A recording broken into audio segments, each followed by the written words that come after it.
Bueno, ¿qué tal? ¿Cómo están? Bueno, hoy les traigo una historia un poco extensa, por eso he decidido dividirla en tres trozos, ¿sí? Hoy voy a contar un tercio y después les iré contando las otras dos partes. Bueno, se trata de una historia que tiene algunos ribetes, ¿cómo podríamos decir? Tétricos, no de terror, porque no llega tanto, pero bordea el tema del terror, porque está en danza un esqueleto, ¿sí? Un esqueleto de un ser humano. Vamos a ver de qué se trata. Para empezar, la voy a ubicar a la situación históricamente y geográficamente. Históricamente corresponde a los comienzos de mi carrera de periodista. Ustedes saben, yo le he contado en otros videos que eh, al terminar mi licenciatura en periodismo empecé a trabajar en un diario de la capital federal. Yo vivía en Lobos, en la provincia de Buenos Aires, en ese momento. Y tenía una columna los fines de semana, los domingos, donde yo iba relatando historias, cosas raras que aparecían y que ocurrían en la cercanía, en la gente de la ruralidad, en los pueblos del interior de la provincia de Buenos Aires. Entonces, yo iba visitando pueblos de mi cercanía, Roque Pérez, eh, llegaba hasta Pedernales, Arévalo, toda esa zona del interior, hacia el centro de la provincia de Buenos Aires, y me iba contactando con gente del lugar, iba a los bares a tomar algo y escuchaba más o menos lo que comentaban, y así yo me hacía de algunos conocidos y después conversando por lo que había escuchado, me interiorizaba de algunas de las historias que iban ocurriendo en el lugar. Bueno, así es como, por ejemplo, hemos visto la historia de lo que le ocurrió a Carlitos, que ya la he publicado, y bueno, todas estas historias también fueron a parar a mis primeros libros, situaciones que ocurrieron, a veces algunas muy raras, muy extrañas, y esta que les voy a contar es una de ellas. Esa es la época, hacia finales del año 70 esto ocurre, ¿sí? El lugar, como les dije, es la ciudad de Rebenque. En realidad el nombre correcto y completo es Rebenque Corto. Rebenque queda entre las ciudades de Pedernales y Norberto de la Riestra. Entre esas dos ciudades, al costado se llega por la ruta 40, que es una ruta provincial de tierra, aún sigue siendo de tierra. Bueno, yo iba con mi Citroën, que en aquella época me prestaba grandes servicios porque era económico, andador, bueno. Entonces llegué en una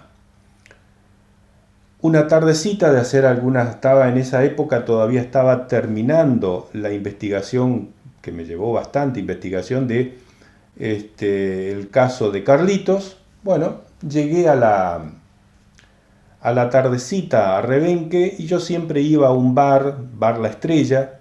Me había hecho conocido de la gente de allí, de don José, que era el dueño, un señor de edad que me contó muchas historias y me apoyó muchísimo en mis primeros trabajos.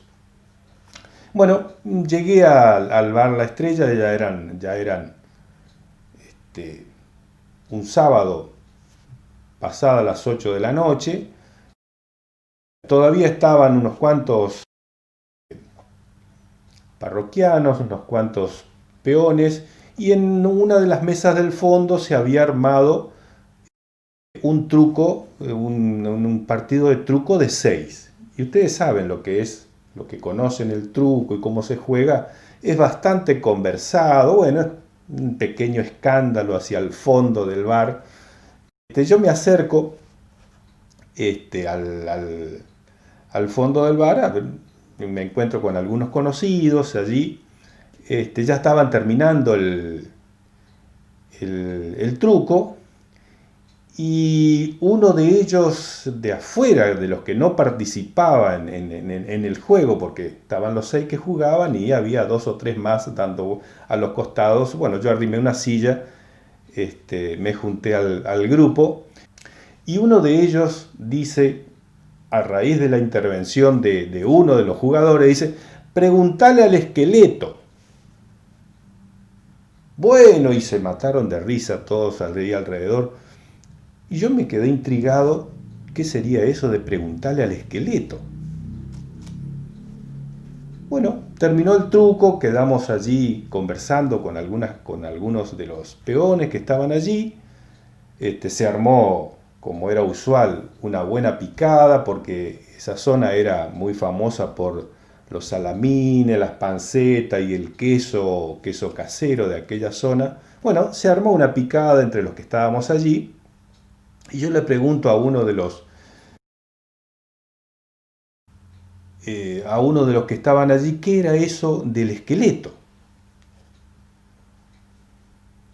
Me mira y dice: ¿y usted no está enterado que anda de todas estas cosas? Dice, cosas raras. Dice, no, nunca le contaron lo del esqueleto.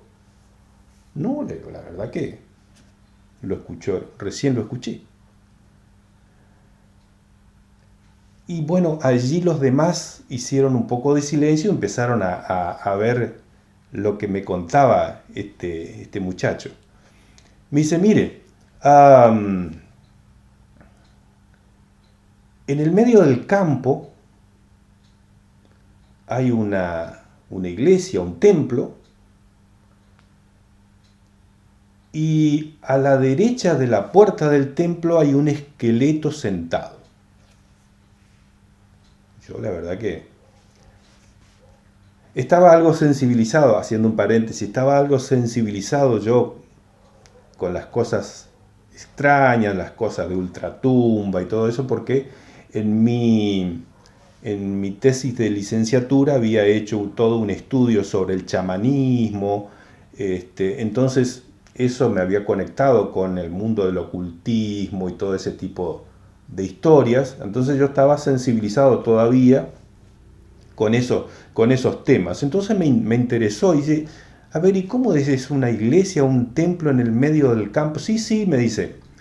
Usted toma, dice, el camino que sale atrás del cementerio de acá de Rebenque, dice, y se va. Es un camino que termina y sale allá en Roque Pérez. Cruza todo el campo, unos 35 kilómetros más o menos, dice. Está bueno el camino, dice, vaya a fijarse. Dice, en la mitad del campo más o menos, dice, va a encontrar una iglesia, un templo, chiquito, tiene un árbol a un costado, y en la puerta, a la derecha de la puerta, porque tiene un pequeño porche, a la derecha de la puerta, dice, hay un esqueleto que está sentado, mirando lejos. Por supuesto, a mí me enganchó automáticamente el tema, yo que siempre buscaba este tipo de cosas, encima sensible con estas cosas medias macabras, digamos. No me diga, le digo, sí, dice. Haga la prueba, vaya a ver, dice, no, pero hoy le digo, no, dice, otro día, dice, hoy ya es tarde, dice, no se vaya, no sé, un día así de noche, dice, no es conveniente. Bueno, ¿por qué le digo no es conveniente? No, dice, porque el camino ese es medio bravo. ¿Bravo? Sí, dice, para empezar, dice, se llama el camino de los extras. A mí me pareció medio raro que en un entorno rural llamen así a un camino de los extras. Suele decirle camino de la manada, el camino de don fulano, pero el camino de los extras ya me resultó raro, ¿no? Le digo, ¿y por qué el camino de los extras? No, dice, porque usted cuando va por allí, dice, seguro que algo le pasa, algo extra le va a ocurrir. Sí, y ahí salió otro diciendo, dice, hace un tiempo, dice, el turco Zahir, dice, fíjese lo que le voy a contar, me dice, el turco Zahir venía con 3 vacas, le venía trayendo más allá del templo, dice, venía de la zona de Roque Pérez, venía por el camino y más o menos unos 300 metros antes del templo, la vaca sale a correr hacia el templo. Entonces, el turco salió corriendo a buscarla, apuró el caballo a buscar a la vaca porque se le escapaba. En ese momento no había mucho alambrado alrededor del templo ni nada de eso.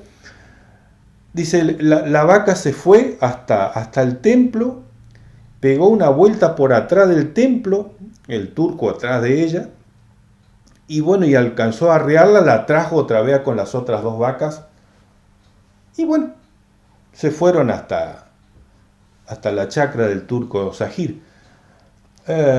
Y no va a creer, dice, al otro día esa vaca empezó a dar el doble de leche. Nada, digo, sí, se pregúntele, vaya y hable con el turco, a ver cómo le va a decir. Eso no es nada, dice, encima, dice el turco, viendo, dice, la cosa como era, se fue, llevó a los 2 días, llevó 5 vacas hasta la iglesia, hasta el templo. Llega hasta el templo, dice, y le hace pegar 3 vueltas, él la iba llevando despacito, dice, le hace pegar 3 vueltas alrededor del templo y se vuelve. Dijo el turco, negocio. Resultó que al otro día las vacas esas dejaron de dar leche y no dieron leche nunca más. Las tuvo que vender. Pareció muy extraño ese tipo de cosas allí, pero bueno, yo seguí escuchando y internamente iba tomando nota. Y dice, y salta otro de los que estaban ahí, dice, y lo que le pasó dice, a uno de los caminatores, venía también del lado del Roque Pérez, venía trayendo 4 caballos, y resulta que un trecho antes del templo, dice, le aparece un perro bonito, hermoso perro atrás, y él venía solo porque no tenía perro en ese momento. Dice, bueno, se le adosa un perro, dice, juguetón, pega 2 o 3 vueltas alrededor de los caballos, nadie se asustó, dice, los caballos lo aceptaron. Venía, bueno, dice, bueno, está bien, dice, encontré un perro, dijo Caminatore. Y al llegar al templo, el perro agarra para el lado del templo. La zona del templo, lo único que hay es el templo o el árbol y alrededor nada, no hay un campo, no hay ninguna, no hay casas, no hay te plantan, sembrado, nada, está el campo pelado. Bueno, el perro se va hasta atrás del templo, él lo alcanza a ver, se queda esperando porque le había gustado el perro, como se había juntado con él, salió de la nada, no lo vio venir, pero bueno, se juntó y le gustó. Esperó un rato ahí, el perro no apareció. Entonces se va, pega la vuelta por atrás del templo, ni rastros del perro. ¿Qué habrá pasado con el perro? Porque se fijó atrás de la planta, el templo era claro que estaba todo cerrado, como con las puertas clausuradas, vio el esqueleto, y bueno, no encontró mal perro, se vino y vino a su chacra, pasó rebenque y se fue para su chacra. Y otro saltó ahí, dice, y lo que le pasó el otro día, dice, al camionero, este señor que vino de Buenos Aires, dice que no conocía la zona. Casi se queda 3 días allí en el medio del campo. ¿Y qué le pasó? Le digo. Resulta que iba para cortar camino, dice, para no irse hasta el fondo, dice, y entonces agarró por el camino de los extras hasta Roque Pérez. No va a creer, dice, 3 kilómetros después del templo, el camión se le queda sin combustible, sin gasoil. Se fijó, bajó, porque la aguja le marcaba. Después nos contó porque Justo pasó alguien por allí, lo rescató, le llevó un bidón de combustible y siguió viaje hasta Roque Pérez. Pero después nos contó, dice que él había cargado combustible unos 30 kilómetros antes en Pedernales, dice, y dice, ¿cómo puede ser? Dice, yo me fijé abajo, dice, no tenía pérdida, no tenía nada roto.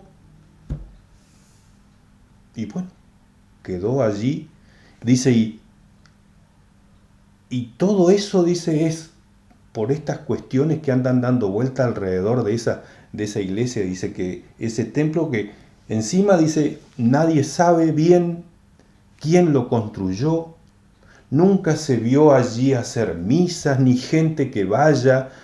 Lo único que se sabe es que un buen día estaba hecha la iglesia allí, había el esqueleto ahí, estaba al lado de la puerta. Y el esqueleto, le digo, ¿de quién? No se sabe bien, me decían, ahí iban interviniendo uno u otro, me iban dando datos, no se sabe, dice, no se sabe bien, dice, si fue alguien, un herido que fue ahí, quedó allí, se murió allí, o si alguien llevó, otros dicen, la familia de los caminatores dice, no, ese era un enfermo, un muerto que lo llevaron allí, esperaron a que venga el cura y dice, no apareció nunca un cura, no hubo caso de llevar nadie de Rebenque ni de Roque Pérez, dice, porque los curas no querían ir tan lejos. Entonces, bueno, lo tuvieron que dejar ahí, dice, y quedó ahí. Pero son todas habladurías, dice, no se sabe. Qué raro, dije yo. Bueno, lógicamente yo internamente iba anotando todas estas cosas, ¿no? Porque me interesaba como para contar la historia. Dice, pero usted dice, de día, vaya y fíjese, dice, no se quede con lo que nosotros le decimos, vaya por usted mismo, usted que le gusta revisar y mirar, investigar, dicen, ya habían incorporado, yo de tanto conversar con ella, ya para ellos le era media familiar la palabra investigar. Y bueno, hice eso. De esa noche ya eran como las 9:30, ya me volví a Lobos. Y aquí vamos a dejar la historia por este momento. En el próximo video les voy a contar a ver qué encontré realmente cuando llegué hasta el templo donde estaba el famoso esqueleto, ¿sí? Bueno, que sigan bien.